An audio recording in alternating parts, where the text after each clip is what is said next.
এই ম্যাচে যদি রিয়াল মাদ্রিদ জিততে না পারে বার্সেলোনায়, তাহলে ম্যাচ খেলতে নামার আগেই চ্যাম্পিয়ন। আর সেটা যদি তারা নাও পারে, অর্থাৎ রিয়াল মাদ্রিদ যদি জিতেও যায়, তাহলে এসপানিওলের মাঠে বার্সেলোনা সেখান থেকেই লা লিগার 28তম শিরোপাটা তুলে ধরতে পারে। একটা দুর্দান্ত এল ক্লাসিকো জিতে বার্সেলোনা সেই কাজটুকু করে দিয়েছে। কিন্তু কথা হচ্ছে রিয়াল মাদ্রিদের কোচের কি হবে। রিয়াল মাদ্রিদের কোচ কে হবেন?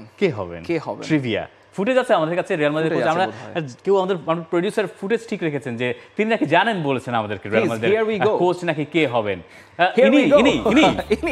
ইনি তো সম্ভব, উনি রিয়াল মাদ্রিদে খেলতেন 14 সালে, লা লিগা জিতেছেন। আচ্ছা, উনি তো লেভারকুসেনের কোচ, তাই না? লেভারকুসেনকে একটা ইনভিনসিবল সিজন কাটিয়েছেন উনি। এবার বোধহয় বললেন যে তিনি লেভারকুসেন ছাড়ছেন। তিনি বিদায়ও দিয়েছেন, রোববারে তিনি বিদায় দিয়েছেন। এক্স্যাক্টলি, দুই চার গোলে হেরেছেন। আচ্ছা, দারুণ তো, দারুণ। তাহলে তিনি হচ্ছেন রিয়াল মাদ্রিদের কোচ। আরে সেই সেরা, আমরা মিলিয়ে ফেলেছি। সমাধান হয়ে গেছে। জাবি আলোনসো রিয়াল মাদ্রিদে আসছেন, কেবলই সময়ের ব্যাপার। তবে প্রশ্ন যদি এভাবে তোলা হয় যে তিনি কবে থেকে দলের দায়িত্ব নিচ্ছেন, সেটাই বোধহয় এখন সবচেয়ে বড় উত্তর জানার অপেক্ষায়। এবং উত্তরটা সম্ভবত মিলবে বা জুনের 1 তারিখের পরপরই রিয়াল মাদ্রিদে চলে আসার কথা রয়েছে। সবই এখন কথা রয়েছে, কারণ রিয়াল মাদ্রিদ অনেক পিছিয়ে আছে। Real Madrid is basically internet explorer, কারণ কার্লো আনচেলত্তি চলে যাচ্ছে, সেই ঘোষণাও এখন আসে নাই। শাবি আলোনসো যে আসবেন সেটাও আসলে এখনো রিয়াল মাদ্রিদ যেই কাজটা করেছে আমার ভালো লেগেছে, সেটা হচ্ছে তারা আগে কার্লো আনচেলত্তিকে বিদায় দেওয়ার ওয়েটা ঠিক করেছে, যে আমাদের কোচ ব্রাজিলে যাচ্ছেন, তো আমার কোচের জায়গা শূন্যস্থান।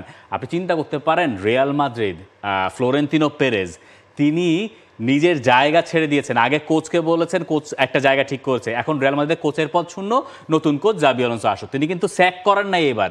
কার্লো আনচেলত্তির সঙ্গে এই যে ফ্লোরেন্তিনো পেরেজের সম্পর্কটা ওই জায়গায় পৌঁছাইছে, কি করলাম আমরা, আচ্ছা, পৌঁছেছে যেখানে গেলে পরে মানে ফ্লোরেন্তিনো পেরেজ পর্যন্ত কার্লো আনচেলত্তিকে সেফ ওয়েতে তিনি মাথা উঁচু করে ক্লাব ছাড়ার সুযোগ করে দিয়েছেন। তিনি দেখেছেন তার ক্লাবে কোচ নাই, তার কোচ অন্য জায়গায় আগে কন্ট্রাক্ট করেছে। এটা একই ঘটনার কারণে স্পেন টিমের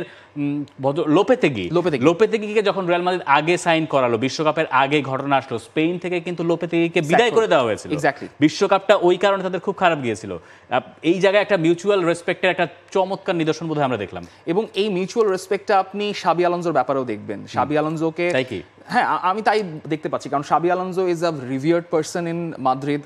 মাদ্রিদের যত এন্ট্রাজ আছে, ফ্লোরেন্তিনো পেরেজ থেকে শুরু করে বোর্ডের হায়ার আপসে, ইভেন স্কোয়াডে শাবি আলোনসোকে অনেক বেশি রেসপেক্ট করা হয়। কারণ আনচেলত্তি চলে যাচ্ছেন যেই শ্রদ্ধা বোধটা রেখে বা শ্রদ্ধাটা নিয়ে, সেরকম শ্রদ্ধা নিয়েই আসলে শাবি আলোনসোকে আগমন জানানো হবে, সেটাই রিয়াল মাদ্রিদে এক্সপেক্টেড।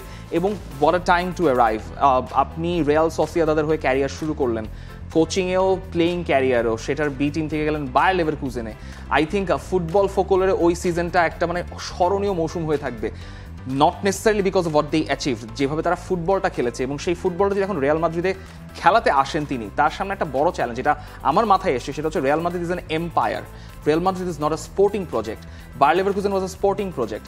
এখন একটা স্পোর্টিং প্রজেক্ট ছেড়ে আপনি একটা এম্পায়ারে এসে আপনার নিজের ফিলসফি মানে ইমপ্লিমেন্ট করা কিন্তু যথেষ্ট difficult when it's also Real Madrid. যেহেতু তিনি সাবেক রিয়াল মাদ্রিদ ফুটবলার, যেহেতু তিনি ওই লা দেসিমার উইনার ছিলেন, তার ওই হোল্ডটা থাকবে, এইটাই স্বাভাবিক।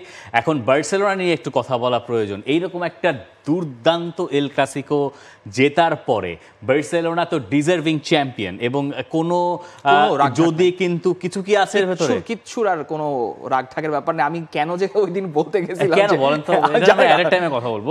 আমরা বার্সেলোনা থাকতে চাই এসপানিওলের মাঠে, তারা যদি গিয়ে শিরোপা উদযাপন করে, যেটা তারা আলটিমেটলি করবে বলেই আমার কাছে মনে হচ্ছে, যেটা তাদের ডার্বি এবং কাতালান রাইভাল, বার্সেলোনার জন্য এই শিরোপাটা আসলে কত গুরুত্বপূর্ণ হান্সি ফ্লিকের জন্যে তার ফার্স্ট সিজনে। হান্সি ফ্লিকের এই সিজনটা ওয়াজ ট্রানজিশনারি সিজন, যেটা আমরা বারবারই বলে এসেছি, এবং বার্সেলোনা কনস্ট্যান্টলি আমাদেরকে ভুল প্রমাণ করে দিয়েছে। যদিও আমরা বলেছিলাম, যদিও লিডার আমাদেরকে বলেছিলেন আপনারা কেন বলছেন বার্সেলোনা হানিমুন পিরিয়ড শেষ, he was right, Barcelona honeymoon period never ended. সেটা জাস্ট একটা রোড ব্লক ছিল, কিন্তু এই রোড ব্লকটা যেভাবে পার করা গেছে, দ্যাট ইজ আউটস্ট্যান্ডিং। এবং বার্সেলোনার ডিজার্ভিং চ্যাম্পিয়ন্স অফ লা লিগা। আনফর্চুনেটলি চ্যাম্পিয়ন্স লিগটা জেতা হচ্ছে না, মানে ট্রেবল জয়ের একদমই ধার কাছ থেকে এসে বার্সেলোনাকে সে জায়গায় জেতা হচ্ছে না, বাট স্টিল লা লিগার এর চাইতে ডিজার্ভিং চ্যাম্পিয়ন আর কি হতে পারে। শেষ ম্যাচে যখন রিয়াল মাদ্রিদকে বার্সেলোনা হারালো, যে ব্যাপারটা আমার খুবই ভালো লেগেছে এবং আমাকে খানিকটা আবেগতাড়িতও করেছে। ম্যাচের শেষ বাঁশি বাজার পরে ভয়েচেক শেজনি তার বক্সের কোনায় বসেছিলেন এবং কাঁদছিলেন। ক্রিস্টেনসেন তার দিকে গেলেন, গিয়ে তাকে জড়িয়ে ধরলেন, তখনও তিনি কাঁদছেন।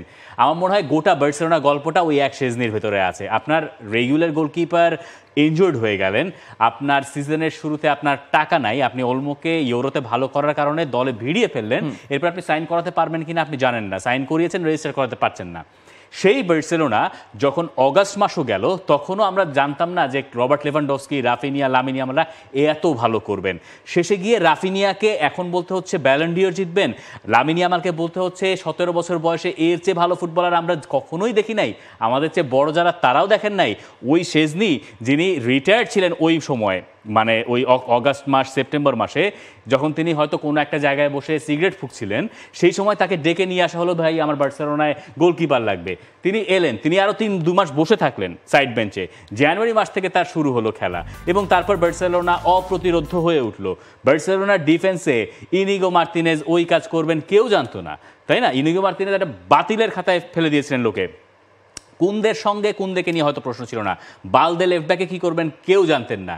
মিডফিল্ডে পেদ্রি নতুন করে নিজেকে আবিষ্কার করেছেন। ফ্র্যাঙ্কি ডিয়ং, যে ডিয়ংকে লোকে দেখতে চেয়েছে, সেই ডিয়ংয়ের খেলাও এতদিন পরে দেখা গেছে এই 25 বছর বয়সে এসে, যেটা তার আয়াক্সে কিছুটা দেখা গিয়েছিল। এই বার্সেলোনা টিমের ভবিষ্যৎ তো আমরা ভালোই দেখি, দু একটা জায়গায় যদি উন্নতি করা যায়। যাকে নিয়ে বললেন না তাকে নিয়ে আমি একটু হালকা করে অ্যাড করি, সেই রাফিনিয়াকে নিয়ে। হ্যাঁ, রাফিনিয়ার যখন ইউরো চলছে, যখন আমরা আসলে কেউই কিছু জানি না সামনে প্রজেকশনটা কি হবে, হ্যাঁ এক্স্যাক্টলি, তো তখনই হচ্ছে তো একটা ফটোশপ করে নিকো উইলিয়ামসের 11 নম্বর জার্সিতে, বার্সেলোনার জার্সিতে হচ্ছে একটা পোস্ট করা হলো। Raphinha was really sad. তিনি ওই ছবিটা দেখে তিনি যথেষ্ট দুঃখ পেয়েছেন, পরে একটা ইন্টারভিউতে বলেছেন। এরপর যখন হান্সি ফ্লিক আসলেন, হান্সি ফ্লিক আসার পর হচ্ছে সরাসরি রাফিনিয়াকে ফোন করেছেন, সবার সাথে তো কনভারসেশন হচ্ছে, রাফিনিয়াকে ফোন করে বলেছেন কোনো চিন্তা নাই, তুমি থাকতেছো, তুমি তোমার খেলাটাই খেলতে পারবা, ওকে তুমি আমার রেগুলার টিমে থাকবা। মানে ওই যে জাভির অধীনে তিনি যে কনস্ট্যান্টলি খেলতে পারেন নাই, মাত্র কয়েক মিনিট খেলছেন রেগুলার স্টার্টার হিসেবে, সেটার অনুযায়ী অলরেডি তার জন্য সমস্যা ছিল। কিন্তু তারপর ক্লাব ক্যাপ্টেন হিসেবে তাকে দল নির্বাচন করলো। এরপর তিনি যে সিজনটা দিলেন আমাকে, এটা আপনি আসলে ফুটবলে সবকিছু প্রেডিক্ট করতে হয় না, সবকিছু এক্সপেক্ট করতে হয় না, কারণ যেটা আপনি পাবেন ইটস আ গিফট। মানে বার্সেলোনা টিমটা একটা গিফট। এই হান্সি ফ্লিক প্রতিটা প্লেয়ারকে সাব করানোর সময় তিনি জড়িয়ে ধরছেন। এই যে তার সঙ্গে তার সম্পর্ক, এইটাই বার্সেলোনার বোধহয় সবচেয়ে বড় গল্প এই সিজনের, এবং সেই গল্পটাই তাদেরকে ডোমেস্টিক ডাবল জিতিয়ে দিচ্ছে। ট্রেবলের আক্ষেপটা থাকবে, তবে এই বার্সেলোনার পক্ষে সেটা আগামী দিনে হয়তো অসম্ভব নয়। For more updates, subscribe to our YouTube channel and click on the bell icon. Follow us on Facebook and Instagram. Download T-Sports app to enjoy exciting games and highlights. Visit tsports.com.